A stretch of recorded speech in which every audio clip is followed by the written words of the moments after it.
Divisional bureau chief Malik Nadeem की report के मुताबिक निगरान वज़ीर आज़म अनवारुल हक काकड़ ने जुमेरात को कहा कि बिजली के बिलों के आसमान छूने के मामले पर बैनुल-अक़वामी मालियाती फ़ंड से बात की जा रही है। उन्होंने मज़ीद कहा कि हुकूमत आलमी कर्ज देने वाले के साथ अपनी जिम्मेदारियां हर कीमत पर पूरी करेगी। इस्लामाबाद में सीनियर सहाफ़ियों और एंकर पर्सन से बात करते हुए उन्होंने कहा कि सार्फिन को बिजली के बिल अदा करने होंगे।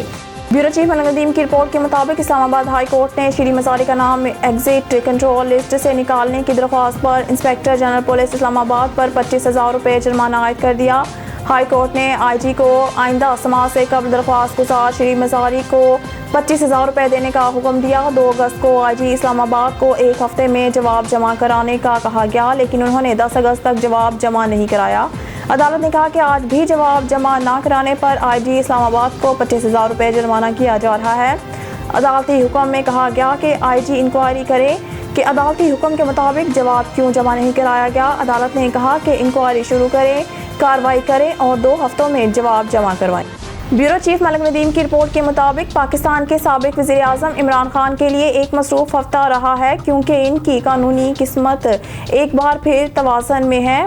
मंगल को एक सज़ा मुअत्तल कर दी गई थी, लेकिन इसे जेल से रिहा नहीं किया गया था, क्योंकि बुध के रोज़ वो कौमी सलामती के मज़मरात वाले एक मुकदमे में ख़ुसूसी अदालत में पेश होना है। लिहाजा सब कुछ हुआ मैं होने के साथ क्या मुअत्तली खान की सियासी तकदीर में तब्दीली इशारा देती है, या वो कब तक जेल में रहेंगे।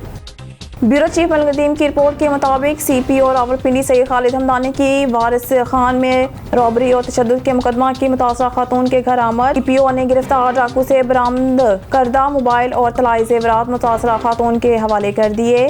ये वारदात हमारे लिए एक चैलेंज थी। टीम दिन रात मुसलसल मुल्ज़मान की गिरफ्तारी के लिए काम करती रही। अल्हम्दुलिल्लाह एक डाकू गिरफ्तार हो चुका है, इसका दूसरा साथी भी जल्द गिरफ्तार किया जाएगा। CPO रावलपिंडी पुलिस की तमाम संगीन मुकदमात में कारकर्दगी बेहतरीन है। आबोहवा के बहरान का मुकदमा करने के लिए काबिल तजदीद तवानाई की तरफ मुंतकिल होना चाहिए। एक ही वक्त में समाजी तहफ़्फ़ुज़ में मुनासिब सरमायाकारी किए बगैर सब्सिडी को हटाने का अक्सर ये मतलब होता है कि कीमतों में इजाफा गैर मुतनासिब है, कम आमदनी वालों पर असरअंदाज होता है। जब बिजली की कीमतों में इजाफे से खुराक, रिहाइश और दीगर अशिया और ज़रूरी खिदमात की कीमतों में भी इजाफा हो सकता है। ह्यूमन राइट्स वॉच का ख्याल है कि मुनासिब मयार ज़िंदगी के हक़ में हर किसी का हक़ शामिल है, बगैर किसी इम्तियाज़ के काफ़ी काबिल एतमाद, महफूज, साफ, काबिल रसाई और सस्ती बिजली। न्यूज़ स्टूडियो से फिर वक्त के लिए इतना ही। मज़ीद न्यूज़ अपडेट के लिए देखते रहिए ऑन न्यूज़।